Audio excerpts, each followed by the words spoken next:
خان اعظم خان نے آنکھ کھلتے ہی انگڑائی لی۔ انگڑائی لیتے وقت روز صبح 4 بجے اس کا ہاتھ اپنے موبائل فون پر جاتا تھا اور پھر وہ اسے اٹھا کر آن کر کے بیٹی کا موبائل نمبر ملایا کرتا تھا۔ اس صبح بار بار نمبر ملانے کے باوجود بیٹی سے رابطہ نہیں ہوا۔ اس نے باڈی گارڈ کالا ون کے نمبر ملائے، وہاں سے بھی مایوسی ہوئی۔ پھر اس نے پنڈی پوائنٹ کی کوٹھی کے سیکیورٹی افسر سے پوچھا۔ اس نے کہا، باس، کل رات تقریباً 3 بجے آپ نے فون کیا تھا، آپ زخمی ہو گئے تھے، آپ نے بیبی کو بلایا تھا۔ وہ کالا ون کے ساتھ چلی گئی۔ سر، آپ کا زخم کیسا ہے؟ وہ دھاڑ کر بولا، shut up you non sense, کس فون پر میرے زخمی ہونے کی اطلاع ملی تھی؟ آپ نے بیبی کے پرسنل موبائل فون پر اطلاع دی تھی۔ یہ ناممکن ہے، بیبی کا فون نمبر صرف میں جانتا ہوں اور میں زخمی نہیں ہوں، نہ ہی میں نے کل رات فون کیا تھا۔ سر، یہ کیا ہو گیا؟ کس نے فراڈ کیا ہے؟ بیبی کا پرسنل فون نمبر معلوم کرنے والا کوئی با اختیار اور اثر و رسوخ والا ہوگا۔ خان اعظم خان فون بند کر کے سوچنے لگا۔ پچھلی رات آتما رام نے انٹیلیجنس کے چیف سوغات علی سے ملاقات کی تھی۔ آتما رام چاہتا تھا کہ حمیرہ کو اغوا کیا جائے اور سوغات نے خان سے کہا تھا کہ وہ بیٹی کے معاملے میں باضمیر ہے اور حمیرہ کو بیٹی سمجھتا ہے۔ خان نے سوچا، کیا سوغات علی پر بھروسہ کیا جائے کہ اس نے حمیرہ کو اغوا نہیں کیا ہوگا؟ اس نے بگلا بھگت بن کر خود کو بیٹی کے معاملے میں ضمیر والا کہہ کر دھوکہ دیا ہے اور اسے اغوا کر لیا ہے۔ وہ دانت پیس کر بڑبڑایا، چیف آف انٹیلیجنس سوغات علی، تیری اور آتما رام کے جسم کی بوٹیاں گدھ نوچ کر کھائیں گے۔ وہ پہلے سوغات کو فون کرنا چاہتا تھا۔ اسی وقت اس کے موبائل فون پر اشارہ موصول ہوا۔ وہ خوش ہو گیا کیونکہ اس فون کا نمبر صرف بیٹی جانتی تھی۔ اس نے اسے آن کیا۔ دوسری طرف سے موساد کے اعلیٰ عہدیدار نے پوچھا، مسٹر خان، یہ ابھی تمہارے فون پر آواز کیسی تھی؟ یہ فون صرف میری بیٹی کے لیے ہے، رابطہ ہوتے ہی میں اسے چومتا ہوں۔ تمہیں اس فون کا نمبر کیسے معلوم ہوا؟ اتنے بوڑھے تجربہ کار سراغ رساں ہو کر ایسے سوال کر رہے ہو؟ کیا ہم جیسے بارسوخ عہدیداروں کے لیے یہ کوئی مشکل کام ہے؟ کل رات تم نے ہی میری بیٹی کو فون کیا تھا؟ مسٹر فاکر نے کیا تھا۔ تم جانتے ہو وہ آوازیں بدل کر بولنے کا ماہر ہے اور آج کل سیلینا کا ماتحت ہے۔ وہ پوری آواز سے دھاڑتے ہوئے بولا، میری بیٹی کہاں ہے؟ چیخنے سے کچھ حاصل نہیں ہوگا، سہولت سے بات کرو، بیٹی اپنی ماں کے پاس ہے۔ تم ایک ذمہ دار شخص ہو کر یہ کہہ رہے ہو کہ تمہارے سیکرٹ ایجنٹ کی بیٹی کو اس کی سیکرٹ ایجنٹ ماں نے دھوکے سے حاصل کر لیا ہے اور تنظیم والے سیلینا کی کمینگی کے خلاف ایکشن نہیں لے رہے ہیں۔ میں نے ابھی کہا ہے، سہولت سے میری بات سنو اور اپنی بات کرو۔ تم جانتے ہو کہ تنظیم میں سیلینا سے زیادہ تمہاری اہمیت ہے۔ آج سے 10 برس پہلے سیلینا کے خلاف فیصلہ سنا کر بیٹی کو تمہارے حوالے کر دیا گیا تھا، لیکن اس نے اسرائیلی عدالت میں بیٹی کا مقدمہ جیت لیا۔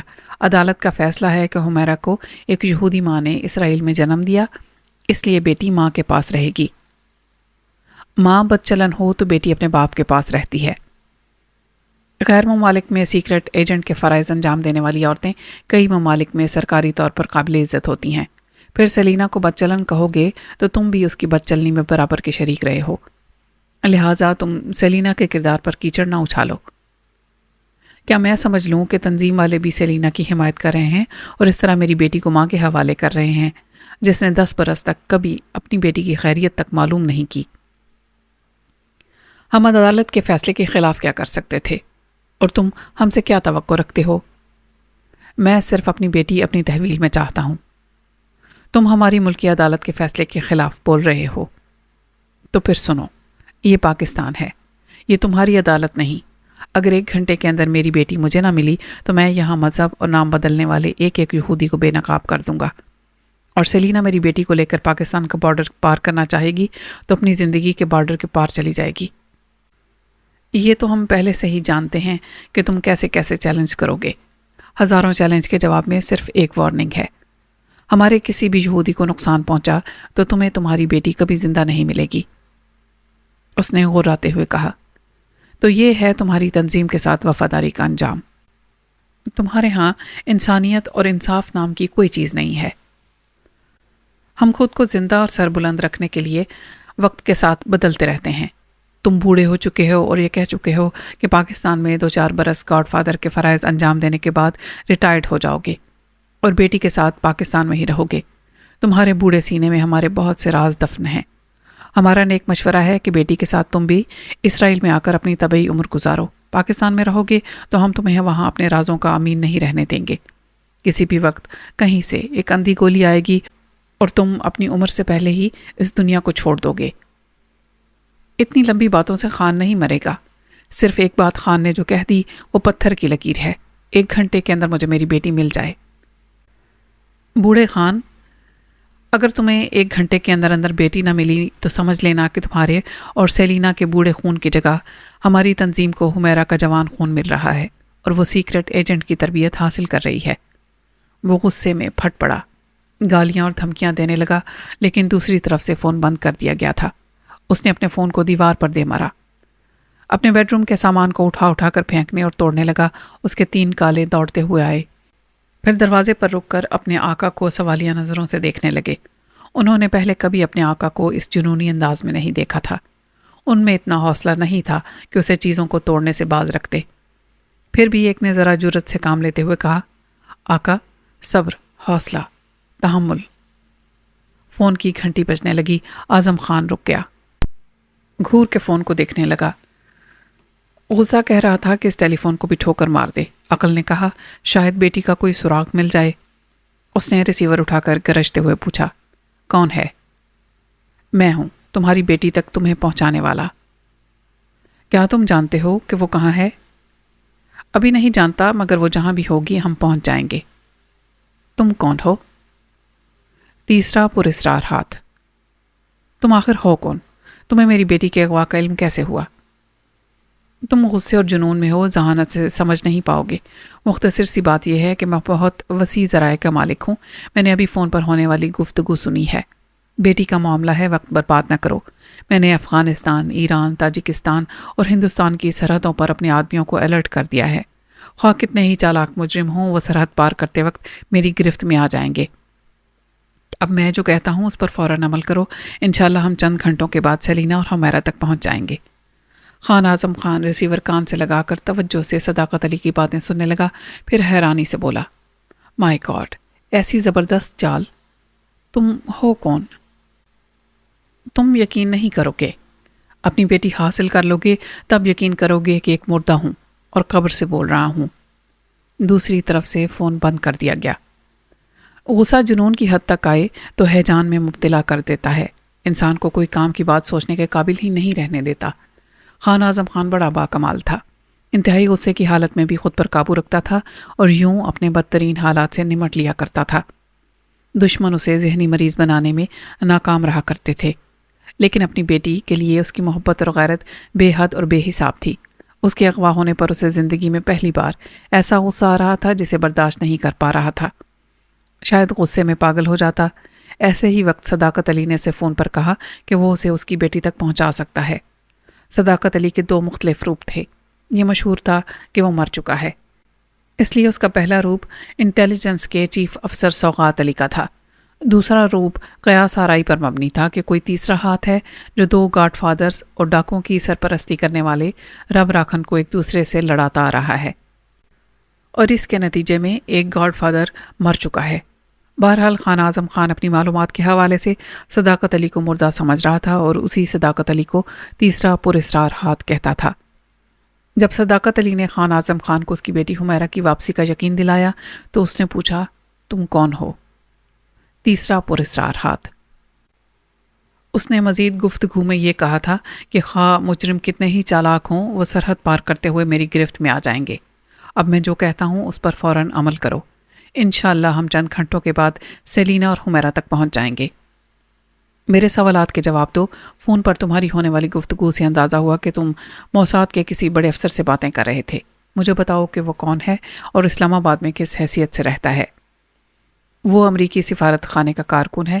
اسے اتنے اختیارات حاصل ہیں کہ وہ امریکہ سے آنے والوں کو پاکستان میں حسب منشا قیام کی اجازت دے سکتا ہے اور اس کے لیے پاکستان کی وزارت داخلہ سے سفارش کر سکتا ہے. اسی نے سیلینا کو یہاں بلایا ہے. تو پھر وہ سیلینا سے فون پر بات کرتا ہوگا. اس کا نام کیا ہے؟ کرسٹوفر. اس کے تمام فون نمبرز مجھے نوٹ کراؤ. خان اعظم خان نے 2 ٹیلی فون اور 1 موبائل فون کے نمبر نوٹ کرائے.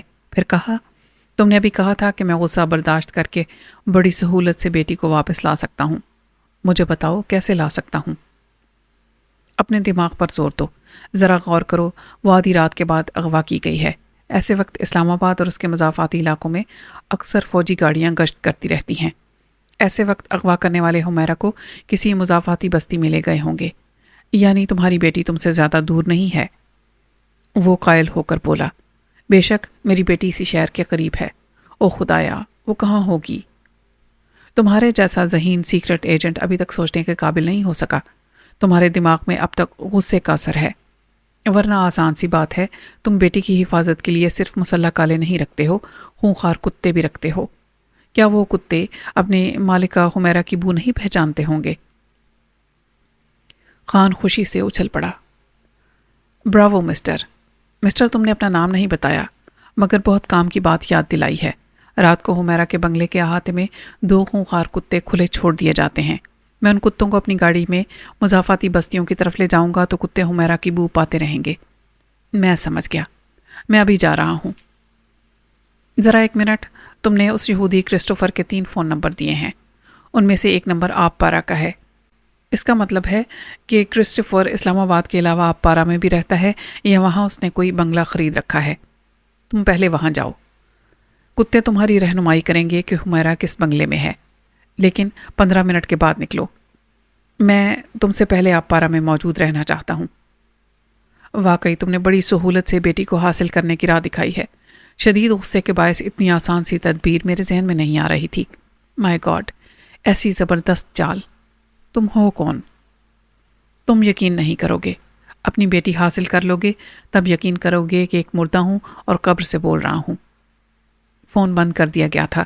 وہ دونوں اپنے اپنے ماتحتوں کے ساتھ اس بنگلے میں پہنچے تھے جہاں سیلینا نے حمیرہ کو نظر بند رکھا تھا۔ کسی دشمن کی طرح حمیرہ کو قید نہیں رکھا گیا تھا، آخر بیٹی تھی اور آئندہ تنظیم کے لیے بڑے کارنامے انجام دینے والی تھی۔ وہ ماں بیٹی ڈرائنگ روم میں ایک دوسرے کے مقابل صوفوں پر بیٹھی ہوئی تھیں۔ وہ بیٹی سے بولی، کہاں ہے تمہارا باپ؟ تم کہہ رہی تھیں وہ صبح 4 بجے اٹھتے ہی فون پر تمہیں چومتا ہے۔ اگر آج تم اسے فون پر نہیں ملو گی تو وہ یہاں میری شہرک تک پہنچ جائے گا۔ تم میرے پاپا کی صلاحیتوں کو بھول رہی ہو، اس لیے ایسی باتیں کر رہی ہو۔ مجھے ان پر اعتماد ہے، اس لیے آرام سے بیٹھی ہوں۔ آئندہ میرے ساتھ رہو گی تو میری صلاحیتوں پر بھی ایمان لے کر آؤ گی۔ میں آخری سانس تک تمہارے ساتھ رہنے سے انکار کرتی رہوں گی۔ وہ جھنجھلا کر بولی، کیا ہے تمہارا باپ؟ ایک دلال جو تنظیم میں کام کرنے والی حسیناؤں کو بڑے ممالک کے اکابرین کی آغوش میں بھیجا کرتا تھا۔ اس نے تمہاری ماں سے کبھی نہیں پوچھا کہ وہ راتیں کہاں گزارتی ہے۔ وہ اپنی جگہ سے اٹھ کر بولی، تمہیں بھی تو اپنے حسن و شباب کی نمائش کا شوق تھا۔ میرے پاپا تو کیا، دنیا میں کوئی مرد بھی تمہیں شرافت کی زندگی گزارنے پر مجبور نہیں کر سکتا تھا۔ تم پیدائشی بد چلن ہو۔ You shut up! اس نے صوفے سے اٹھ کر حمیرہ کے رخسار پر ایک تماچا مارا۔ حمیرہ نے اسے دھکا دے کر کہا، تم مجھے مارنے کا حق نہیں رکھتی ہو۔ وہ دھکا کھا کر صوفے کے کنارے سے ٹکراتی ہوئی فرش پر اوندے منہ گر پڑی۔ کچھ دیر پہلے اس نے ایک پیگ پی کر شیشے کے جام کو ادھر پھینکا تھا۔ شیشے کے ٹکڑے بکھرے ہوئے تھے، اس کا چہرہ ان ٹکڑوں پر پڑا۔ اس کی حلق سے چیخ نکل گئی۔ وہ تکلیف سے کراہتی ہوئی فوراً اٹھ کھڑی ہوئی۔ سامنے ہی ایک قد آدم آئینہ تھا، اس میں نظر آیا کہ شیشے کے کئی ٹکڑے چہرے پر جگہ جگہ چبھے ہوئے تھے۔ وہ ایک دم سے لرز گئی۔ وہ اب تک بڑے ممالک کے اکابرین کی کھوپڑیوں میں اپنے حسن و شباب کے جھنڈے گاڑتی آئی تھی، اپنے سراپائے حسن پر ایک نقطے کے برابر دھبا بھی برداشت نہیں کر سکتی تھی۔ وہ چیخیں مارتی ہوئی آئینے کے قریب آئی اور چہرے پر چبھی ہوئی ایک ایک کرچی نکالنے لگی۔ اس کی حرکتوں سے یوں لگ رہا تھا کہ چہرے پر ذرا بھی نقص پیدا ہوگا تو وہ صدمے سے مر جائے گی۔ اس کی چیخیں سن کر ایک معمر شخص 2 مسلح گارڈز کے ساتھ آ گیا تھا۔ وہ غصے سے بولی، فرسٹ ایڈ باکس لاؤ، ڈاکٹر کو بلاؤ۔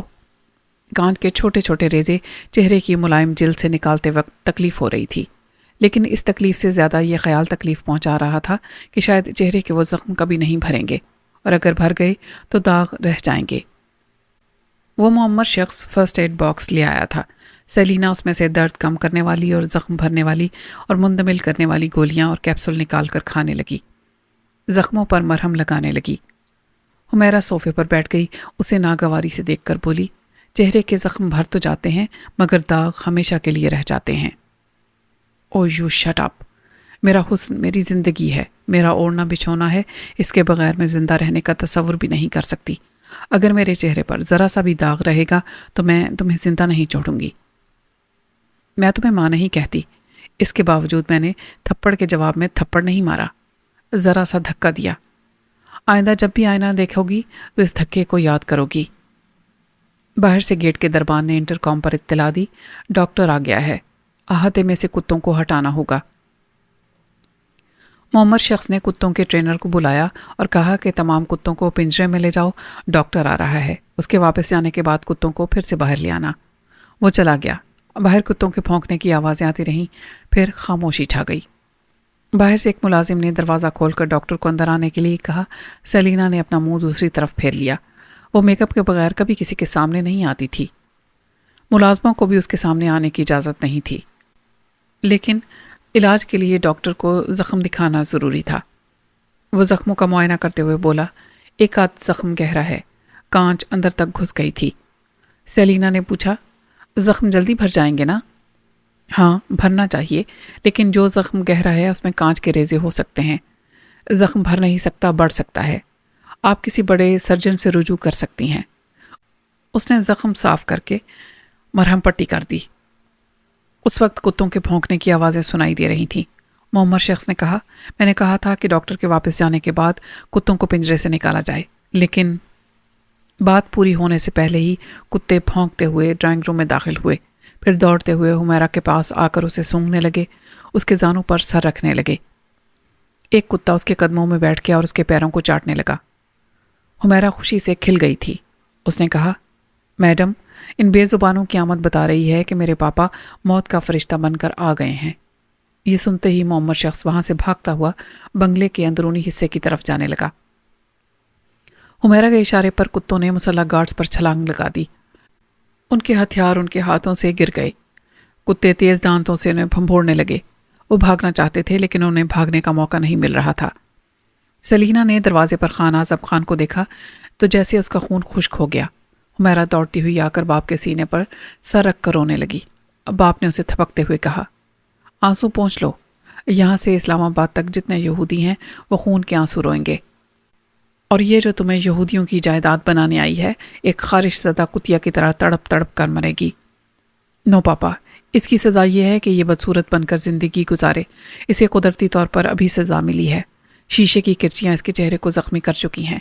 میں دعا کروں گی کہ اس کے زخم کبھی نہ بھریں، یہ ہمیشہ بدصورت نظر آتی رہے۔ بیٹی تم دعا کرو، میں دوا کرتا ہوں۔ یہ لو ڈاکٹر۔ خان اعظم خان نے جیب سے ایک ڈبیا نکال کر ڈاکٹر کی طرف اچھالی۔ وہ ڈبیا فرش پر گری۔ ڈاکٹر نے اسے اٹھا کر پوچھا، اس میں کیا ہے؟ خان نے اپنے مونچھوں پر تاؤ دیتے ہوئے کہا، یہ ہم پٹھانوں کے شغل کی چیز ہے، یہ نسوار ہے۔ ڈاکٹر نے کہا، یہ تو زخموں کو ناسور بنا دے گا۔ خان نے ڈاکٹر کو گن پوائنٹ پر رکھ لیا۔ ایک لمحہ بھی ضائع کیے بغیر زخموں پر لگا دو، ورنہ تمہارے جسم پر گولیوں کے زخم ہی زخم ہوں گے۔ ڈاکٹر سہم کا ڈبیا لے کر سیلینا کی طرف بڑھنے لگا۔ وہ نہیں کہہ کر بھاگنا چاہتی تھی۔ خان کے کالوں نے اسے پکڑ لیا، سر کو ایسے جکڑ لیا کہ وہ ہلنے کے قابل ہی نہیں رہی۔ ڈاکٹر چٹکیوں میں بھر کر اس کے ایک ایک زخم پر نسوار چھڑکنے لگا۔ وہ تکلیف اور جلن سے چیخنے لگی۔ اس بھاگنے والے محمد شخص کو دو کالے مارتے مارتے واپس لے آئے تھے۔ خان اعظم خان نے کالوں سے کہا، یہاں کے کسی انسان اور حیوان کو نہ چھوڑو، صرف یہ عورت زندہ رہے گی۔ خان نے یہ بھی حکم دیا کہ اس کے کالے صبح تک بنگلے میں رہیں گے اور ایک ایک گھنٹے کے وقفے سے اس کے چہرے کے زخموں کو ناسور بناتے رہیں گے، پھر اسے اسلام آباد کے کسی شاپنگ سینٹر کے سامنے پھینک کر چلے آئیں گے۔ وہ نے حکم دے کر بیٹی کو ساتھ لے کر باہر آ گیا۔ ایک کالے نے پچھلی سیٹ کا دروازہ کھولا۔ باپ بیٹی وہاں بیٹھ گئے۔ جب کار سٹارٹ ہو کر آگے بڑھ گئی تو موبائل فون پر اشارہ موصول ہوا۔ خان نے اسے آن کر کے کہا، خان سپیکنگ۔ دوسری طرف سے آواز آئی، ایک مردہ ہوں اور اپنی قبر سے بول رہا ہوں۔ مائی گاڈ، تم نے کمال کر دیا۔ اس وقت میری بیٹی میرے ساتھ ہے۔ میں بڑے سے بڑے پیچیدہ اور خطرناک معاملات میں کبھی کسی کا محتاج نہیں رہا۔ آج پہلی بار میں نے تمہارا محتاج بن کر کامیابی حاصل کی ہے۔ مومن بنو، صرف اللہ کے محتاج رہو۔ میں نے تو صرف تعاون کیا ہے، تمہاری طرح میں بھی جوان بیٹی کا باپ ہوں۔ باتیں پھر ہوں گی۔ تمام یہودیوں کے نام، پتے اور فون نمبرز بتاؤ۔ خان نے اسے تمام فون نمبرز نوٹ کرا دیے۔ پھر بولا، مجھے امید ہے کہ میں نے تمہیں جو مشورہ دیا تھا تم اس پر عمل کرو گے۔ صبح تک بیٹی کے ساتھ ایسی جگہ رہو گے کہ موساد کے اعلی افسر کرسٹوفر کو تمہاری کامیابی کا علم نہ ہو۔ میں سمجھ رہا ہوں، میری کامیابی کا علم ہوتے ہی وہ تمام یہودیوں کے ساتھ روپوش ہو جائے گا، لیکن منہ چھپانا ایک پٹھان کی فطرت کے خلاف ہے۔ میں ہمیرا کو محفوظ پناہگاہ میں پہنچا کر کرسٹوفر کی گردن دبوچنے ضرور جاؤں گا۔ وعدہ کرتا ہوں تمہارا کام نہیں بگاڑوں گا، کسی یہودی کو چھپنے کا موقع نہیں دوں گا۔ انہوں نے اپنے اپنے فون بند کر لیے، پھر اپنے طور پر مصروف ہو گئے۔ خان اعظم خان نے 6 کالوں کی نگرانی میں ہمیرا کو ایک پناہ گاہ میں چھوڑا، پھر اپنی کوٹھی میں آ کر کرسٹوفر کے علاوہ دوسرے یہودیوں سے تعلق رکھنے والے اہم کاغذات کی فوٹو کاپیاں لی۔ ان کاغذات سے ان سب کا یہودی ہونا ثابت ہوتا تھا۔ اس نے ایک کالے سے کہا، انٹیلیجنس کے چیف سوغات علی کے پاس جاؤ اور یہ تمام کاغذات اس کے حوالے کر دو۔ اس سے کہنا یہ کاغذات میں نے اسے بھیجے ہیں۔ اس کے بعد وہ اپنے 4 عدد کالوں کے ساتھ اس علاقے میں آیا جہاں امریکی سفارت خانے سے تعلق رکھنے والے رہائش پذیر تھے۔ کرسٹوفر کو یہ خوش فہمی تھی کہ بیٹی کے اغوا ہونے کے بعد خان دباؤ میں رہے گا۔ بیٹی کی سلامتی کی خاطر کسی یہودی کا راز فاش نہیں کر سکے گا۔ وہ تو برسوں سے امریکی حکومت کو دھوکہ دے رہا تھا۔ امریکہ میں کتنے ہی اعلیٰ عہدوں پر کام کرنے کے بعد امریکی سفارتکار بن کر پاکستان میں تنظیم کے لیے سہولتیں فراہم کر رہا تھا۔ اسے پورا یقین تھا کہ اس کی اصلیت کبھی ظاہر نہیں ہوگی۔ وہ اپنے ساتھ زیادہ سیکیورٹی گارڈز رکھ کر کسی کو شبہ کرنے کا موقع نہیں دینا چاہتا تھا، اس لیے اس کے بنگلے میں ایک ہی نائٹ چوکیدار تھا۔ کالوں نے اسے قابو میں کر کے اچھی طرح باندھ کر ایک طرف ڈال دیا، باہر سے فون کے تار کاٹ دیے۔ اس کے بعد ایک کالے نے بڑی مہارت سے بیرونی دروازے کے لاک کو کھولا۔ خان اس کے ساتھ بنگلے کے مختلف حصوں سے گزر کر بیڈ روم کے دروازے پر آیا۔ کالے نے اس مقفل دروازے پر اپنی مہارت آزمائی، پھر دروازے کو کھول کر ایک طرف کھڑا ہو گیا۔ تنظیم کے اعلیٰ افسر کو کامیابی کا نشہ تھا۔ اس کے ساتھ شراب کے نشے نے اسے مدہوش کر رکھا تھا۔ وہ قالین پر چاروں شانے چت پڑا ہوا خراٹے لے رہا تھا۔ خان اس کے سر کے بالوں کو مٹھی میں جکڑ کر قالین پر گھسیٹنے لگا۔ وہ تکلیف سے کسمسانے لگا۔ مدہوشی میں غوغاں کی آوازیں منہ سے نکلنے لگیں۔ خان نے اسے گھسیٹتے ہوئے باتھ روم میں لا کر شاور کے نیچے فرش پر چھوڑ کر پوری طرح شاور کو کھول دیا۔ پانی میں بھیگتے ہی وہ ہڑبڑا کر اٹھ بیٹھا، مگر اب بھی نشہ تھا۔ سمجھ میں نہیں آ رہا تھا کہ کہاں ہے اور پانی میں کیوں بھیگ رہا ہے۔ واش بیسن کے پاس کھڑا ہوا خان دھندلا سا دکھائی دے رہا تھا۔ اس نے اس کے منہ پر ایک ٹھوکر ماری۔ وہ الٹ کر پھر شاور کے نیچے گر کر بھیگنے لگا۔ اس کے حلق سے کراہیں نکل رہی تھیں۔ پاؤں کی ٹھوکر نے اس کے سامنے کے دانت ہلا دیے تھے۔ وہ پھر اٹھ بیٹھا۔ اس بار صاف طور پر خان اعظم خان کو دیکھتے ہی باقی نشہ حرن ہونے لگا۔ وہ حیرانی اور خوف سے بولا، تم ہوش میں آ چکے ہو؟ چلو کمرے میں آ جاؤ۔ خان کمرے میں آ کر ایک کرسی پر بیٹھ گیا۔ وہ ڈگمگاتے ہوئے دیوار کا سہارا لیتے ہوئے کمرے میں آیا۔ خان نے کہا، پوری طرح ہوش میں آ جاؤ، ورنہ کتے کی طرح لات جوتے کھاتے رہو گے۔ وہ ایک کرسی پر بیٹھنا چاہتا تھا۔ خان نے اٹھ کر لات ماری، کرسی دور جا گری۔ اس نے کہا، تم کھڑے رہو گے اور کھڑے کھڑے موت کی سزا پاؤ گے۔ وہ ایک الماری سے ٹیک لگا کر بولا، پچھتاؤ گے۔ جو سلوک میرے ساتھ کرو گے اس سے برا سلوک تمہاری بیٹی کے ساتھ کیا جائے گا۔ خان نے اس کے منہ پر گھونسا مارا، پھر لگاتار لاتیں گھونسے مارتا چلا گیا۔ وہ فرش پر گر کر چلاتے چلاتے تھک گیا، بری طرح ہانپنے لگا۔ خان نے کہا، میں کسی بھی غلط آدمی کی زبان پر اپنی بیٹی کا نام نہیں آنے دیتا۔ تو نے اسے اغوا کرنے کی جرت کیسے کی؟ وہ ہانپتے ہوئے بولا، خان دماغ سے گرمی نکال دے، کیا تو اپنی بیٹی کی سلامتی نہیں چاہتا ہے؟ خان نے اپنے موبائل فون پر ایک کالے سے رابطہ کیا، پھر پوچھا، کیا سیلینا بولنے کے قابل ہے؟ جی ہاں، یہ بول سکتی ہے۔ اسے فون دو اور کہو کرسٹوفر سے بات کرے۔ خان نے اپنا موبائل کرسٹوفر کو دیا۔ اس نے فون لے کر کان سے لگایا۔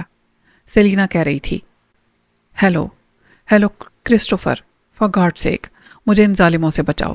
یہ خان کے کالے ہیں، میرے زخموں پر نسوار چھڑک رہے ہیں۔ خان اپنی بیٹی کو واپس لے گیا ہے۔ ہیلو، کیا تم سن رہے ہو؟ کرسٹوفر نے کان سے فون ہٹا کر سہمی ہوئی نظروں سے اعظم خان کو دیکھا۔ اس نے اپنا موبائل فون اسے چھین کر کہا، میں نے وارننگ دی تھی کہ 1 گھنٹے کے اندر مجھے بیٹی نہ ملی تو میں یہاں مذہب اور نام بدل کر رہنے والے ایک ایک یہودی کو بے نقاب کر دوں گا، اور اب یہی ہو رہا ہے۔ خان، واقعی تم کبھی کسی سے زیر نہیں ہوتے، لیکن یہ جانتے ہو کہ ہمارے کتنے لمبے ہاتھ ہیں۔ ہمیں یہاں بے نقاب کر کے تم ہمارا کچھ بگاڑ نہیں پاؤ گے۔ ہر ملک کی طرح یہاں بھی کچھ لوگ بکنے والے ہیں۔ وہ ہمیں مکھن کے بال کی طرح نکال کر پاکستان کے باہر پہنچا دیں گے۔ خان ریوالور نکال کر اس میں سائلنسر لگانے لگا۔ کرسٹوفر نے تھوک نکل کر پوچھا، یہ کیا ہے؟ یہ خان کی عدالت کا فیصلہ ہے۔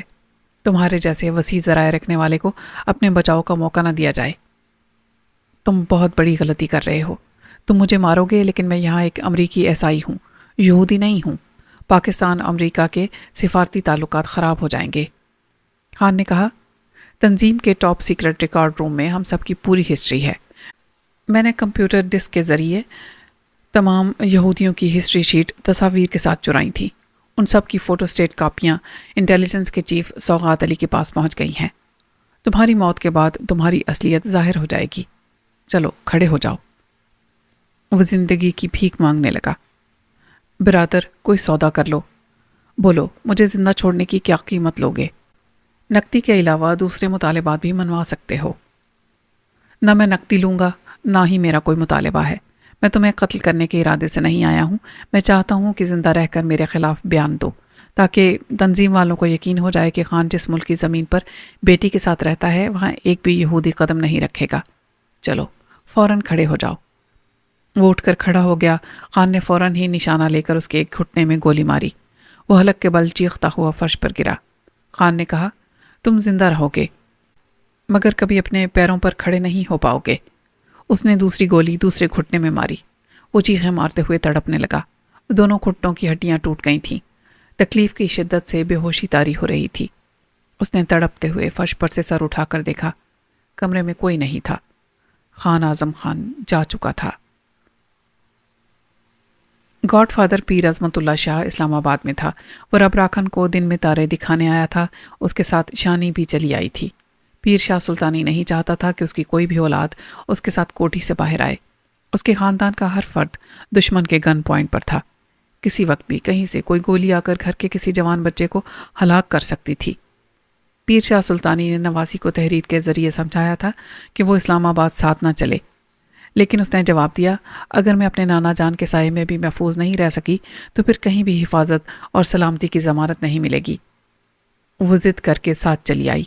اسے معلوم تھا اس کے والد صداقت علی اس شہر میں ہیں۔ وہ اے ڈی جی سکندر کے ذریعے اپنے ڈیڈی سے مل سکتی تھی۔ پیر عظمت اللہ شاہ نے وہاں پہنچ کر رب راکھن کو طلب کیا۔ وہ 1 گھنٹے کے بعد ملاقات کرنے آیا۔ اس نے سلام کرتے ہوئے کہا، آپ کا حکم سنتے ہی حاضر ہو گیا ہوں، اس اعتماد کے ساتھ کہ آپ مجھے کسی طرح نقصان نہیں پہنچا سکیں گے، کیونکہ ہمارا پوتا سنی تمہاری قید میں ہے اور تمہارا بیٹا سچل ہماری قید میں بیمار پڑا ہے۔ وہ چونک کر بولا، کیا میرا بیٹا بیمار ہے؟ آپ نے کہا تھا کہ وہ آپ کی قید میں نہیں ہے۔ نہیں تھا، اب ہے۔ ہمارے آدمیوں نے اسے ڈھونڈ نکالا ہے۔ جب اسے ہمارے ٹارچر سیل میں لایا گیا تو وہ بہت بیمار تھا، اب بھی ہے۔ ایک ڈاکٹر اس کا علاج کر رہا ہے۔ آپ کی بڑی مہربانی ہوگی، آپ مجھ سے میرے بیٹے کی بات کرا دیں، روبرو نہ صحیح، فون پر ہی صحیح۔ میں اس کی خیریت معلوم کروں گا۔ پہلے تم فون پر سنی کی آواز سنواؤ، میں بھی اپنے پوتے کی خیریت معلوم کرنا چاہتا ہوں۔ آپ کا پوتا بیمار نہیں ہے، وہ کل صبح آپ کے پاس پہنچ جائے گا۔ اچھا، تو پھر صبح تک صبر کرو، سچل بھی صبح تک تمہارے پاس پہنچ جائے گا۔ نہیں، وہ پہنچایا نہیں جائے گا، تم اسے لینے آؤ گے اور اپنے ساتھ سنی کو لاؤ گے۔ بولو، کس وقت اسے لاؤ گے؟ آپ برا نہ مانیں، میں اس معاملے پہ آپ پر بھروسہ نہیں کروں گا۔ دونوں جوانوں کا تبادلہ اس طرح ہو کہ ہم ایک دوسرے کو دھوکہ نہ دے سکیں۔ تم کس طرح تبادلہ چاہتے ہو؟ سچل اور سنی ایک دوسرے سے موبائل فون کے ذریعے بات کریں گے اور آپس میں یہ طے کریں گے کہ جس وقت سنی آپ کے پاس پہنچے گا، سچل بھی ٹھیک اسی وقت میرے پاس آ جائے گا۔ یعنی ہم سچل اور سنی کے مقرر کردہ وقت کے مطابق انہیں قید سے آزاد کریں گے اور ہم میں سے کوئی ان کے پیچھے نہیں جائے گا۔ اس بات کی کیا ضمانت ہے کہ تم میرے پوتے کو یہاں آنے کے لیے اپنی قید سے رہا کرو گے؟ اس کے لیے کچھ تو بھروسہ کرنا ہوگا۔ ابھی تم نے کہا تھا کہ مجھ پر بھروسہ نہیں کرو گے، پھر مجھ سے کیوں توقع کرتے ہو؟ ایک سیکیورٹی افسر نے آ کر کہا، جناب علی کام ہو گیا۔ پیر شاہ سلطانی نے افسر سے کہا، تمہاری بات رب راکھن کی سمجھ میں نہیں آئے گی، یوں خبر سناؤ کہ کام تمام ہو گیا۔ رب راکھن نے پریشان ہو کر پوچھا، کون سا کام تمام ہو گیا؟ کس کا کام تمام ہو گیا؟ تمہارے 4 ڈاکو جو بڑی کامیابی سے نقب لگاتے ہیں وہ بھی اس کوٹھی میں گھسنے کی حماقتیں کر رہے تھے۔ ان میں سے 3 مارے گئے۔ اب تم جلدی سے اگل دو کہ تمہارے ارادے کیا تھے۔ آپ مجھے بے بنیاد الزام دے رہے ہیں۔ میرے ڈاکو جنگل چھوڑ کر شہروں میں ڈاکے ڈالنے نہیں آتے ہیں۔ 2 سیکیورٹی گارڈز ایک شخص کو پکڑ کر لائے، پھر اسے پیر شاہ سلطانی کے قدموں کے پاس قالین پر گرا دیا۔ شاہ نے کہا، ابھی ہم نے کہا تھا کہ 4 میں سے 3 مارے گئے ہیں، یہ چوتھا ہے۔ وہ چوتھا بری طرح زخمی تھا، اس کی خوب پٹائی کی گئی تھی۔ وہ رب راکھن کے سامنے ہاتھ جوڑ کر بولا، سائیں، ہم چاروں نے آپ سے کہا تھا ہم شہر میں واردات نہیں کر سکیں گے، لیکن آپ نے مجبور کر دیا۔ ہمیں یہ بھی نہیں بتایا کہ یہ پیر صاحب کی کوٹھی ہے اور ہم جسے اٹھا کر لے جائیں گے وہ پیر صاحب کی کوئی اپنی ہوگی۔ پیر صاحب نے کہا، کتے کو لات مارو۔ سیکیورٹی افسر نے رب راکھن کے سر کے بال مٹھی میں جکڑ لیے، اسے کھینچ کر صوفے سے نیچے گرایا، پھر بھاری بھرکم جوتوں سے ٹھوکریں مارنے لگا۔ پیر شاہ سلطانی نے کہا، تم اتنے بڑے مجرم بن گئے ہو کہ پہلے ہمارے پوتے کو اغوا کرایا اور اب نواسی کو بھی اغوا کرانے جا رہے تھے۔ وہ مار کھاتا جا رہا تھا اور کہتا جا رہا تھا، پیر صاحب مجھے معاف کر دیں، میں قسم کھا کر کہتا ہوں کہ میں نے سنی کو اغوا نہیں کیا ہے۔ میں ابھی اس کا موبائل فون نمبر بتاتا ہوں، آپ خود اس سے پوچھ لیں۔ پیر شاہ صاحب نے سیکیورٹی افسر کو ہاتھ کے اشارے سے روکا، پھر رب راکھن سے کہا، ہمیں سنی مل جائے گا تو ہم تمہیں معاف کر دیں گے، اس کا فون نمبر بتاؤ۔ اس نے نمبرز بتائے۔ پیر شاہ سلطانی نے غصے سے گرج کر کہا، تیری موت آ گئی ہے، مجھے دھوکہ دے رہا ہے، یہ میری بیٹی ہاجرہ کا موبائل نمبر ہے۔ میں اپنے بیٹے سچل کی قسم کھا کر کہتا ہوں سنی صاحب کے پاس یہی موبائل فون ہے، آپ رابطہ کر کے دیکھ لیں۔ پیر شاہ سلطانی نے سوچتی ہوئی نظروں سے اسے دیکھا، پھر نمبر ڈائل کیے۔ رابطہ ہونے پر دوسری طرف سے سنی کی آواز سنائی دی، ہیلو، کون ہے؟ پیر شاہ سلطانی چند لمحوں تک چپ رہا، پھر بڑے صدمے سے بولا، دادا کی جان، ہم سے کب تک ناراض رہو گے؟ ادھر سنی کو چپ لگ گئی۔ دادا نے کہا، ہمیں دنیا کی کوئی طاقت توڑ نہیں سکتی تھی اور نہ کبھی توڑ سکے گی، لیکن اس عمر میں اولاد کی مخالفت اور ناراضگی ہمیں توڑ پھوڑ کر رکھ دے گی۔ اپنے بچوں کے بغیر ہمارا ذہن کچھ سوچنے سمجھنے کے قابل نہیں رہے گا۔ نتیجہ یہ ہوگا کہ کوئی بھی معمولی سا دشمن سرے راہ ہمیں گولی مار دے گا اور ہم ایک معمولی آدمی کی طرح لوگوں کے سامنے تڑپ تڑپ کر مر جائیں گے۔ پلیز دادا جان، ایسی باتیں نہ کریں، خدا ہمارے سروں پر آپ کا سایہ ہمیشہ سلامت رکھے۔ تو پھر آ جاؤ، ہمیں زندہ رکھنے کے لیے آ جاؤ۔ میں آتا جاتا رہوں گا، لیکن اس خاندان میں نہیں رہوں گا جس کے آپ سربراہ ہیں۔ میں آپ سے محبت بھی کرتا رہوں گا اور مخالفت بھی کرتا رہوں گا۔ دونوں ہی صورتوں میں تم میرے سامنے رہا کرو گے، میرے ذہنی سکون کے لیے یہی کافی ہے۔ آ جاؤ۔ صبح حاضر ہو جاؤں گا۔ کیا رب راکھن آپ کے پاس ہے؟ اسی نے آپ کو یہ موبائل نمبر دیا ہوگا۔ ہاں، یہ کمبخت تمہاری بہن شانی کو بھی اغوا کرنا چاہتا تھا۔ تمہاری بازیابی کی خوشی میں ہم اسے زندہ چھوڑ دیں گے، لیکن سزا ضرور دیں گے۔ پلیز دادا جان، اسے ایسی کوئی سزا نہ دیں جسے ہم توہین محسوس کریں۔ وہ جیسا بھی ہے ہمارے سچل کا باپ ہے اور سچل ہماری شانی کی محبت ہے۔ ایسی باتیں نہ کرو، سچل سے ہماری رشتہ داری کبھی نہیں ہوگی۔ ہوگی۔ ہمارے پھوپھا صداقت علی سچل کو داماد بنانے کا فیصلہ کر چکے ہیں۔ اس نے فیصلہ کیا تھا اور وہ وقت گزر چکا ہے، اور اسے صداقت علی کے ساتھ مرحوم بھی کہا کرو۔ جو سچے اور مومن ہوتے ہیں وہ ہماری جھوٹ دیکھنے والی آنکھوں کے سامنے مرتے ہیں، لیکن ہماری لا علمی میں زندہ رہتے ہیں۔ انکل صداقت جرائم کے خلاف جنگ کرتے رہے، وہ جنگ ہم نے جاری رکھی ہے، اور ان کا پیغام محبت شانی اور سچل کی شادی سے آگے بڑھے گا۔ سنی، ختم کرو یہ بحث، ہمارا موڈ خراب نہ کرو۔ تمہاری خاطر میں نے اس کمبخت کو معاف کر دیا ہے، تم صبح ہوتے ہی چلے آؤ۔ پیر شاہ نے فون بند کر کے رب راکھن کو گھورتے ہوئے کہا، تو قسمت کا دھنی ہے، آج موت کی سزا سے بچ گیا، لیکن زندہ رہ کر سزا پاتا رہے گا۔ کیا آپ میری سزا میرے بیٹے کو دیں گے؟ صاف اور سچی بات یہ ہے کہ تمہارا بیٹا ہماری قید میں نہیں ہے۔ ہم نے سنی کو حاصل کرنے کے لیے جھوٹ کہا تھا۔ ویسے ایک بات سمجھ میں آ رہی ہے کہ مقتول حمزہ بیگ نے تمہارے بیٹے کو اغوا نہیں کیا تھا۔ یہ ہمارے بچے اغوا کیے جانے کا ڈرامہ کر رہے ہیں اور ہمیں ذہنی اذیتوں میں مبتلا کر رہے ہیں۔ سنی کی طرح تمہارا بیٹا بھی یہی کام کر رہا ہے۔ میں آپ سے التجا کرتا ہوں، جس طرح آپ مجھے موت کی سزا نہیں دے رہے ہیں، اسی طرح کوئی اور سزا بھی نہ دیں۔ اس خادم کو ایک بار آزمائیں۔ میں ہمیشہ آپ کا تابع دار رہوں گا۔ تم نہ چاہتے ہوئے بھی تابع دار بن کے رہو گے جب تمہارا بینک بیلنس صفر ہو جائے گا اور تمہاری زمینوں پر دوسروں کا قبضہ ہو جائے گا۔ رب راکن نے بے یقینی سے دیکھا، لیکن یقین بھی تھا کہ وہ پیر ناممکن کو ممکن بنا سکتا ہے۔ اس کی زمینوں کے کاغذات پکے اور پرانے تھے، اس کے باوجود وہ پیر اپنے تعویذ گنڈوں سے یعنی ہتھ کنڈوں سے زمین چھین سکتا تھا۔ اسی طرح عیاری سے اس کا بینک بیلنس صفر کر سکتا تھا۔ وہ سلام کر کے چلا گیا۔ پیر شاہ سلطانی سر جھکا کر سوچنے لگا۔ سنی باغیانہ انداز اختیار کر رہا تھا، لیکن اپنے بزرگ سے گستاخی نہیں کر رہا تھا۔ وہ سچل کا دوست ہے، وہ جانتا ہوگا کہ سچل بھی کہاں روپوش ہے۔ وہ بھی روپوش رہ کر اپنے باپ رب راکھن کو ذہنی اذیتیں پہنچا رہا تھا۔ اس نے سوچا، اگر ہمارے تابع دار جاسوس سنی کا تعاقب کرتے رہیں گے تو پھر پتہ چل جائے گا کہ وہ چوری چھپے سچل سے ملتا ہے یا نہیں۔ یہ ٹھیک ہے، کل سنی آئے گا، پھر ہم اس سے ملاقات کر کے واپس جائیں گے تو ہمارے آدمی بڑی رازداری سے اس کا تعاقب کریں گے۔ اسے جس رات کی صبح کا انتظار تھا وہ رات نہیں گزر رہی تھی۔ کئی جگہ وارداتیں ہو رہی تھیں۔ پیر عظمت اللہ شاہ سلطانی کا جو دست راست عارف بنکش اسلام آباد میں تھا، رات کے 3 بجے اس نے فون پر رابطہ کیا۔ حالانکہ پیر شاہ سلطانی رات کو فون بند کر کے سو جانے کا عادی تھا، لیکن اس رات جاگ رہا تھا۔ وہ سنی کو حاصل کرنے کے بعد نئے گاڈ فادر خان اعظم خان کو کوئی بہت بڑا نقصان پہنچا کر اسے احساس کمتری میں مبتلا کرنا چاہتا تھا۔ عارف بنگش نے کہا، جناب علی، خان آج رات اپنے ذاتی دشمنوں سے انتقام لینے میں مصروف ہے۔ اس کے ذاتی دشمن کون ہیں اور کتنے ہیں؟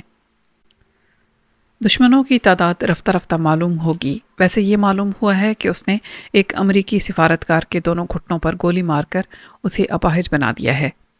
انٹیلیجنس کے چیف سوغات علی نے پولیس کے اعلی افسر کو بتایا ہے کہ وہ اپاہج ہونے والا امریکی سفارتکار عیسائی نہیں بلکہ یہودی ہے، جو امریکہ کے ساتھ حکومت پاکستان کو بھی دھوکہ دیتا رہا ہے۔ سوغات علی نے اس کے خلاف موساد کے اہم خفیہ کاغذات پیش کیے ہیں۔ ایسے اہم کاغذات سوغات علی نے کہاں سے حاصل کیے؟ ہمارے ایک پالتو جونیئر آفیسر نے بتایا ہے کہ خان اعظم خان چیف افسر سوغات علی پر بھروسہ کرتا ہے۔ خان نے ہی وہ کاغذات سوغات علی کو دیے ہیں۔ اس کا مطلب ہے خان تنظیم والوں کے خلاف ہو گیا ہے۔ کچھ ایسا ہی ہے۔ 3 مختلف مقامات پر 3 لاشیں پائی گئی ہیں۔ سوغات نے ان خفیہ کاغذات کے ذریعے ان تینوں کو بھی یہودی ثابت کیا ہے۔ ان کے کاغذات کے ساتھ ان کی تصاویر بھی منسلک تھیں۔ پھر تو یہ یقینی بات ہے، خان اب تنظیم کا رکن نہیں رہے گا اور اسے حمزہ بیگ کی جگہ نیا گاڈ فادر بھی نہیں بنایا جائے گا۔ یہی بات ہے جناب علی۔ پیر شاہ سلطانی نے فون بند کر دیا۔ عارف بنگش نے دوسرے نمبر ڈائل کیے۔ رابطہ ہونے پر دوسری طرف فون کی گھنٹی بجنے لگی تھی۔ بڑی دیر کے بعد فون اٹھایا گیا۔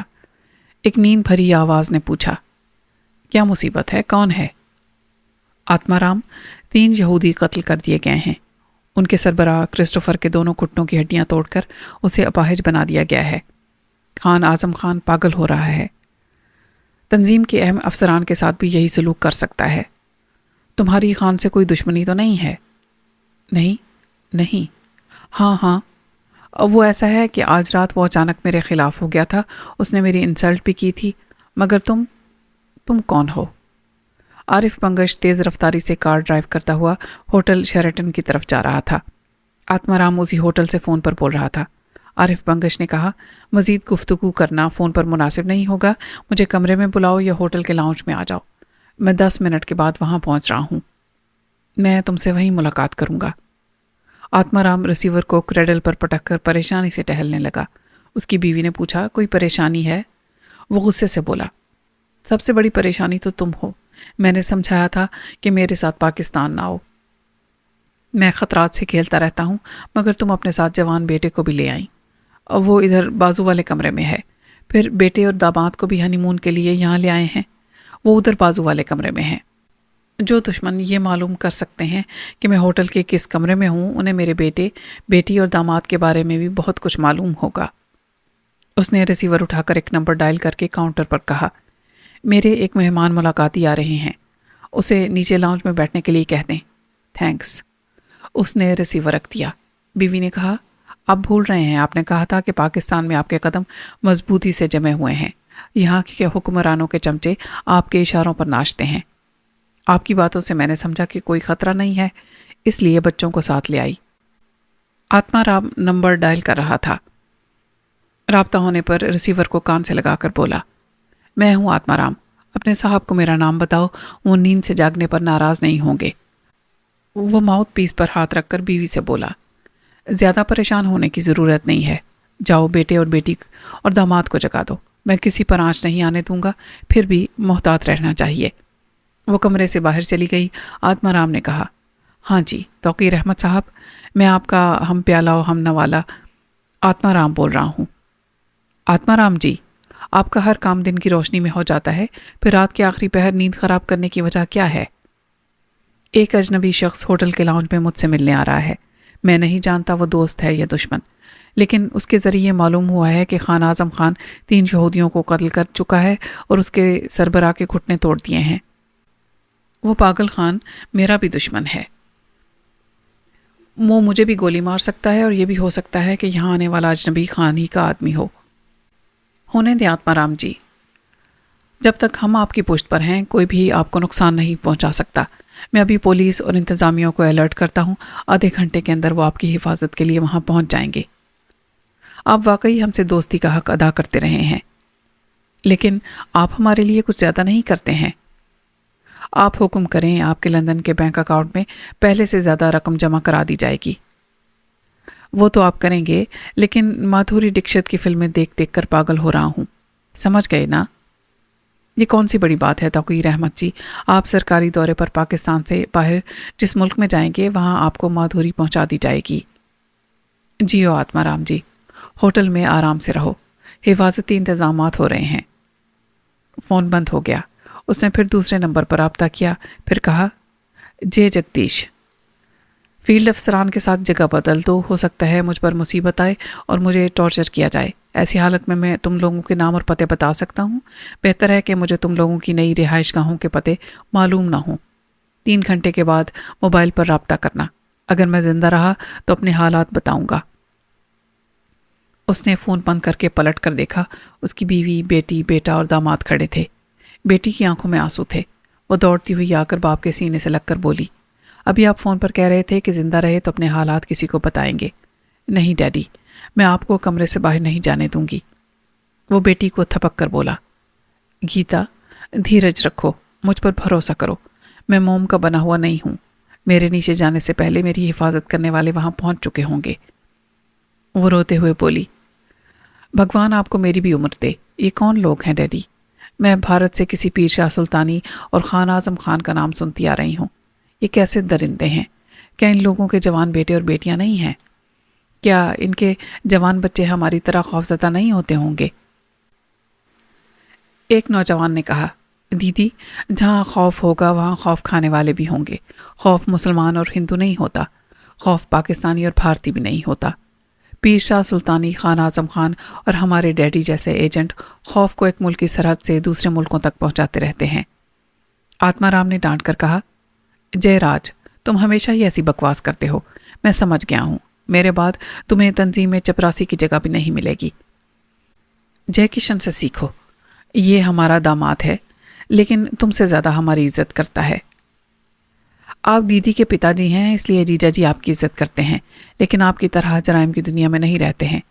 کیا آپ کبھی نہیں سوچتے کہ آپ اپنی موت سے پہلے ہمیں دشمنوں کے ٹارچر سیل میں مرتے دیکھیں گے اور اپنے بوڑھے کاندھوں پر جوان بچوں کی ارتھی اٹھائیں گے؟ جے کشن اپنے سالے جے راج کو پکڑ کر کمرے سے لے جاتے ہوئے بولا، چلو یہاں سے، ڈیڈی پہلے ہی پریشان ہیں، انہیں اور پریشان مت کرو۔ وہ دونوں کمرے سے باہر دوسرے کمرے میں چلے گئے۔ آتما رام چند لمحوں تک سوچتا رہا، پھر بیٹی کے سر پر ہاتھ رکھ کر کمرے سے باہر آ کر لفٹ کی طرف جانے لگا۔ ایک لفٹ نیچے سے اوپر آ رہی تھی۔ جب وہ رکی اور دروازہ کھلا تو اس میں سے ایک آدمی باہر آیا۔ اس نے آتما رام کو دیکھ کر کہا، پلیز 1 منٹ، ابھی لفٹ میں نہ جائیں، کیا آپ آتما رام ہیں؟ پھر اس نے جیب سے تصویر نکال کر دیکھتے ہوئے کہا، ہاں یہ آپ ہی کی تصویر ہے۔ یہ میری تصویر ہے، مگر تم کون ہو؟ میں چیف آف انٹیلیجنس جناب سوغات علی کا ماتحت ہوں، آپ سر کو فون کریں، وہ میرے بارے میں تصدیق کریں گے۔ آتما رام نے اپنے موبائل کو آن کیا، سوغات علی کے موبائل پر رابطہ کیا، پھر پوچھا، کون؟ مسٹر سوغات علی؟ جی آتمارام جی، میں نے آواز سے آپ کو پہچان لیا ہے۔ آپ نے مجھے جو کام دیا تھا وہ میں کر چکا ہوں۔ اس کے بڑے بھیانک نتائج سامنے آئے ہیں۔ میرا ایک ماتحت آپ کے پاس آ رہا ہے، اس کا نام ثناء اللہ عرف سنی ہے۔ وہ آپ کو میرے کام کی پوری تفصیل سنائے گا۔ آتمارام نے پوچھا، تمہارا نام کیا ہے؟ ثناء اللہ عرف سنی، وہ فون پر بولا۔ ٹھیک ہے، آپ کا ماتحت میرے سامنے ہے، میں اس سے باتیں کرنے کے بعد آپ سے رابطہ کروں گا۔ اس نے موبائل فون کو آف کر کے کہا، میرے ساتھ آؤ، کمرے میں چل کر جلدی جلدی بتاؤ، میں نے خان کی بیٹی حمیرہ کو اغوا کرانے کے لیے کہا تھا، کیا اسے اغوا کیا گیا ہے؟ جی ہاں، اسے اغوا کر کے اس کی یہودی ماں کے پاس پہنچایا گیا تھا۔ اس طرح خان اور یہودیوں میں ٹھن گئی ہے، اس نے 3 یہودی مار دیے ہیں اور ایک کو اپاہج بنا دیا ہے۔ یہ سوغات علی نے بڑی اچھی چال چلی، حمیرہ کے اغوا کا الزام یہودیوں کے سر ڈال دیا۔ اب حمیرہ کہاں ہے؟ خان اسے واپس لے گیا ہے۔ وہ کمرے میں پہنچے، وہاں اس کی بیوی اور بیٹی گیتا تھیں۔ آتمارام نے کہا، یہ ٹھیک نہیں ہوا، خان کو اس کی بیٹی واپس نہ ملتی اور اس کی عزت کی دھجیاں اڑ جاتی تو میرا کلیجہ ٹھنڈا ہو جاتا۔ سنی نے گیتا کی طرف دیکھ کر پوچھا، یہ کون ہے؟ میری بیٹی ہے، تم کام کی بات کرو۔ کیسے کروں؟ ایک جوان بیٹی کی موجودگی میں تم خان کی بیٹی کی بے عزتی کا تماشا دیکھنے کی بات کر رہے ہو، تمہیں شرم نہیں آتی؟ کیوں بہن، تمہیں شرم آ رہی ہے؟ گیتا نے دونوں ہاتھوں سے منہ چھپا لیا، پھر پلٹ کر اپنی ماں کے سینے میں منہ چھپانے لگی۔ آتمارام نے باتوں کے دوران خیال ہی نہیں کیا تھا کہ کمرے میں بیوی اور بیٹی بھی موجود ہے۔ اس نے جھینپ کر سنی سے کہا، یہ تم کیا بکواس کر رہے ہو؟ خبردار میری بیٹی سے بات نہ کرنا۔ اس نے ریسیور اٹھا کر ہوٹل کی کاؤنٹر گرل سے کہا، میں روم نمبر 707 سے بول رہا ہوں، لاؤنج میں بیل بوائے کو بھیجو۔ بیل بوائے کے کارڈ پر آتمارام کے گیسٹ کا فون ہے۔ آتمارام ریسیور کان سے لگائے کھڑا تھا۔ سنی نے گھڑی دیکھتے ہوئے پوچھا، صبح 4 بجے کون گیسٹ آیا ہے؟ پتہ نہیں کون ہے، تم سے پہلے اس نے مجھے اطلاع دی تھی کہ خان پاگل ہو گیا ہے اور یہودیوں کو قتل کرتا پھر رہا ہے، وہ مجھے بھی قتل کرنے یہاں آ سکتا ہے۔ تم اس گیسٹ کو نہیں جانتے ہو؟ بہتر ہے مجھے فون پر بات کرنے دو۔ آتمارام نے ریسیور اسے دے دیا۔ اس نے کان سے لگایا۔ دوسری طرف سے آواز آئی، ہیلو، آپ آتمارام ہیں؟ میرے آتمارام نہ ہونے سے کوئی فرق نہیں پڑے گا، تم بتاؤ کیا چاہتے ہو اور کون ہو؟ یہ میں صرف آتمارام کو بتاؤں گا، میں اس کا ہمدرد ہوں، دشمن نہیں ہوں۔ دشمن اکثر ہمدرد بن کر آتا ہے۔ تمہارا تعلق پیر شاہ سلطانی یا خان اعظم خان سے ہے۔ اگر پیر شاہ صاحب سے ہے تو جا کر کہو، یہاں آتمارام کی جو بیٹی ہے وہ ان کی نواسی کی طرح ہے۔ شانی اپنے نانا کے کردار سے شرمندہ ہے، اور ابھی میں نے آتمارام کی بیٹی کو بھی باپ کی حرکت پر شرمندہ دیکھا ہے۔ اگر تم خان کے آدمی ہو تو اس سے کہو، جس بیٹی کی وہ عزت بچا کر لایا ہے، ایسی ایک بیٹی یہاں پر موجود ہے اور اپنی عزت اور اپنی جان کی سلامتی چاہتی ہے۔ بازار کے دلال عورتوں کی صرف عزت کا سودا کرتے ہیں۔ تم لوگ کیسے دلال ہو کہ جوان بیٹیوں کو اغوا کر کے ان کی عزت بھی اتارتے ہو اور ان کی جان بھی لیتے ہو، اور یوں اپنی جوان نسل کے منہ پر کالک ملتے ہو؟ جاؤ یہاں سے چلے جاؤ، ورنہ میں نیچے آ کر گولی مار دوں گا۔ دوسری طرف سے سرگوشی جیسی دھیمی آواز سنائی دی، سنی بابا، میں نے آپ کو پہچان لیا ہے، میرا نام عارف بنگش ہے، آپ غصہ نہ کریں، آرام سے گھر جائیں۔ کیا مجھے واپس جانے کا مشورہ دے رہے ہو؟ معافی چاہتا ہوں، آپ کی موجودگی سے آپ کے دادا حضور کو نقصان پہنچے گا۔ یہ آتمارام ہمارے لیے بہت اہم ہے۔ مجھے آتمارام سے کوئی دلچسپی نہیں ہے۔ یہاں میری ایک جوان بہن اور 2 جوان بھائی ہیں۔ ہمارے خاندان کے جوانوں کی طرح آتمارام کے جوان بچے بھی پریشان ہیں۔ جس طرح کہیں سے بھی آنے والی گولیاں مجھ کو، شانی کو اور سچل کو ہلاک کر سکتی ہیں، اسی طرح میرے آس پاس کھڑے ہوئے ان جوانوں کو بھی موت کے گھاٹ اتار سکتی ہیں۔ ہمارے بزرگ موت کا کیسا کھیل کھیل رہے ہیں، خود تو محفوظ رہتے ہیں اور ہم جوانوں کو بے موت مارتے ہیں۔ میں آخری بار کہتا ہوں، چلے جاؤ۔ سنی بابا، یہ تو سوچیں کہ وہ سب ہندو ہیں، ایجنٹ ہیں۔ ایجنٹ صرف آتمارام ہے، اس کے تمام بچے پیر شاہ سلطانی کے تمام بچوں کی طرح بے قصور ہیں۔ اب اگر تم نہیں گئے تو پیر شاہ سلطانی سے کہہ دینا کہ صبح ان کا نوازہ انہیں نہیں ملے گا۔ ٹھیک ہے سنی بابا، میں جا رہا ہوں، آپ صبح جناب علی سے ضرور مل لیں۔ فون بند ہو گیا۔ سنی نے ریسیور رکھ دیا۔ آتمارام کی بیٹی، داماد، بیٹا اسے محبت اور عقیدت سے دیکھ رہے تھے۔ جے راج نے آگے بڑھ کر سنی سے مصافحہ کرتے ہوئے کہا، آپ ہمارے دل کی باتیں کہہ رہے تھے۔ آپ اور ہم بڑے نامی گرامی بزرگوں کی اولاد ہیں، لیکن ان کے مجرمانہ طرز زندگی کے باعث ہم کتوں کی موت مارے جاتے ہیں۔ ہمیں اس سلسلے کو روکنا ہوگا۔ بے شک ہم دولت چاہتے ہیں، لیکن ایسی دولت نہیں چاہیے جو آپ کی بہن شانی اور میری دیدی گیتا کے سہاگ کو لہو میں بھگو دے۔ موت کو کوئی نہیں ٹال سکتا، پھر بھی میں کوشش کروں گا کہ تم سب یہاں سے خیریت سے بھارت واپس جا سکو۔ گیتا نے سنی سے کہا، بھائی میں جو سپنا لے کر یہاں آئی ہوں اسے پورا کیے بغیر نہیں جاؤں گی۔ تمہارا سپنا کیا ہے؟ میں شادی سے پہلے اور شادی کے بعد بھی ایک مندر میں شری کرشن بھگوان کو دیکھتی رہی ہوں۔ وہ بہت پرانا مندر ہے اور ویران بھی ہے۔ بہت عرصے تک کھوج لگانے کے بعد پتہ چلا کہ وہ سوات کی پہاڑیوں میں ہے۔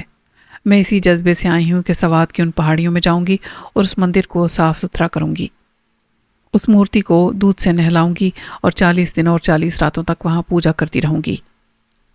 میں نے تمہیں بہن کہا ہے، تمہارا یہ سپنا پورا کروں گا، لیکن کسی ملک دشمن کے ساتھ رہو گی تو موت کہیں سے بھی چلی آئے گی۔ میں بھی تمہیں بچا نہیں پاؤں گا، تم کبھی مندر تک نہیں پہنچ سکو گی۔ آپ کوئی ایسی تدبیر کریں کہ میں اس مندر میں پوجا کے 40 دن پورے کر لوں، اس کے بعد موت بھی آ جائے تو کوئی بات نہیں۔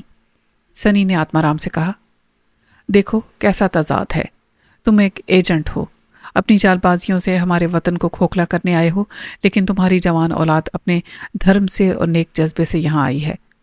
محبت کا اصول کہتا ہے کہ سپنوں کا مندر پاکستان میں ہے تو اپنی بہن کو ضرور اس مندر میں لے جاؤ، اور ملک کا قانون کہتا ہے کہ کوئی پاکستان کا دشمن یہاں موجود ہے تو اسے کتے کی موت مارو، اور آتما رام تمہارا یہی انجام ہوگا۔ آتما رام کی بیوی نے دونوں ہاتھ جوڑ دیے، بیٹے میرے سہاگ کو اجاڑنے کی بات نہ کرو، تم گیتا کو بہن کہہ رہے ہو، کیا بہن کے باپ کو قتل کرو گے؟ میں نے کبھی کسی کو قتل نہیں کیا ہے اور نہ ہی کروں گا۔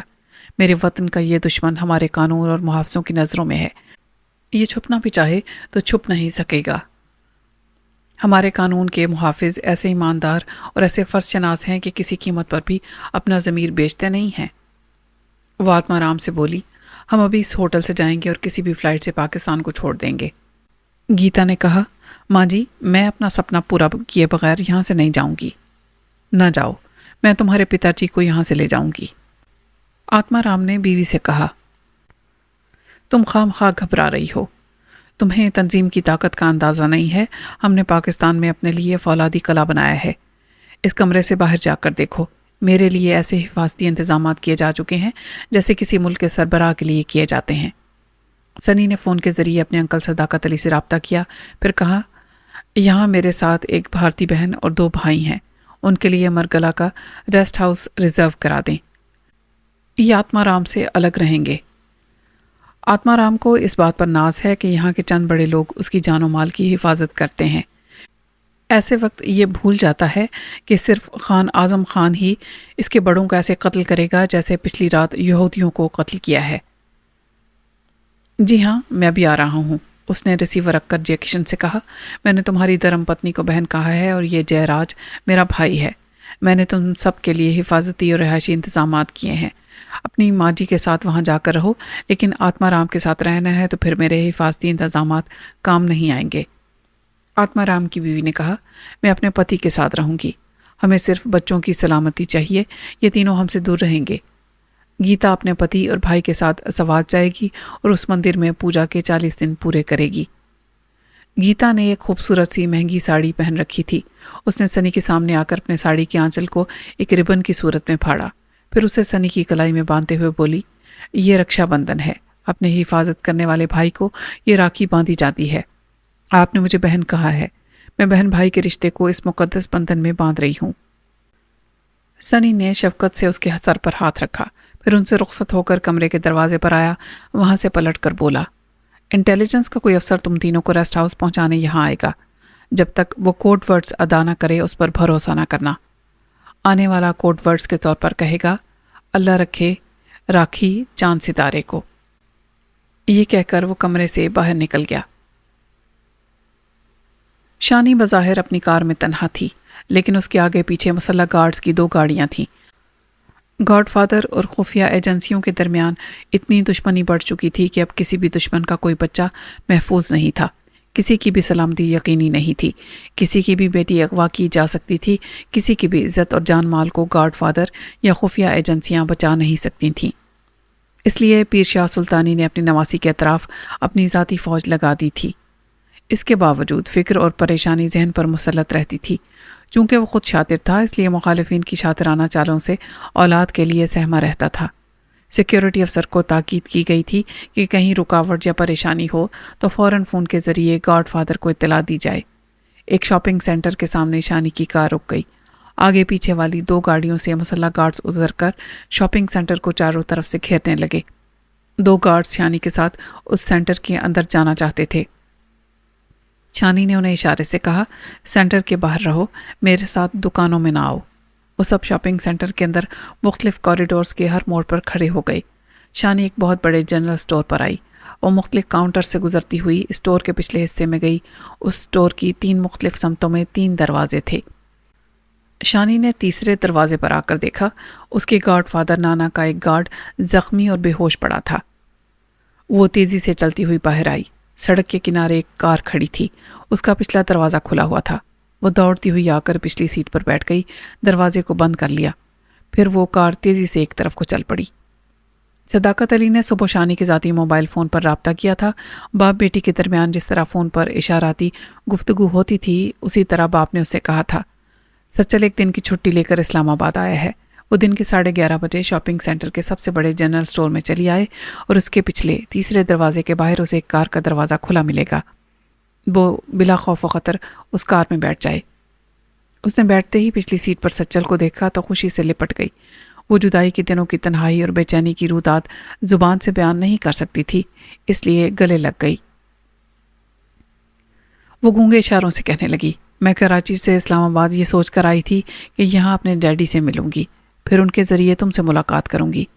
سچل نے بھی اشاروں کی زبان میں کہا، میں تم سے بھی زیادہ دیوانہ ہوں، تمہارے آنے سے پہلے میں تم سے ملنے آ گیا۔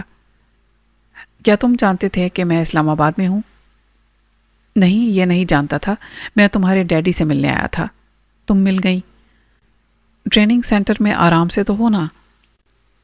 پولیس کی ٹریننگ بڑی سخت ہوتی ہے، صرف کھانے پینے اور سوتے وقت آرام ملتا ہے۔ شانی نے کھڑکی کے باہر دیکھ کر پوچھا، ہم کہاں جا رہے ہیں؟ تمہارے ڈیڈی نے کہا ہے کہ ہم سارا دن گھوم پھر کر گزاریں، پھر رات ہونے سے پہلے تم اسلام آباد اپنے ڈیڈی کے پاس جاؤ گی۔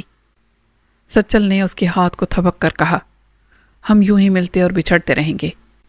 ایک بہترین مستقبل کے لیے ہمیں بہت سی آزمائشوں سے گزرنا ہوگا۔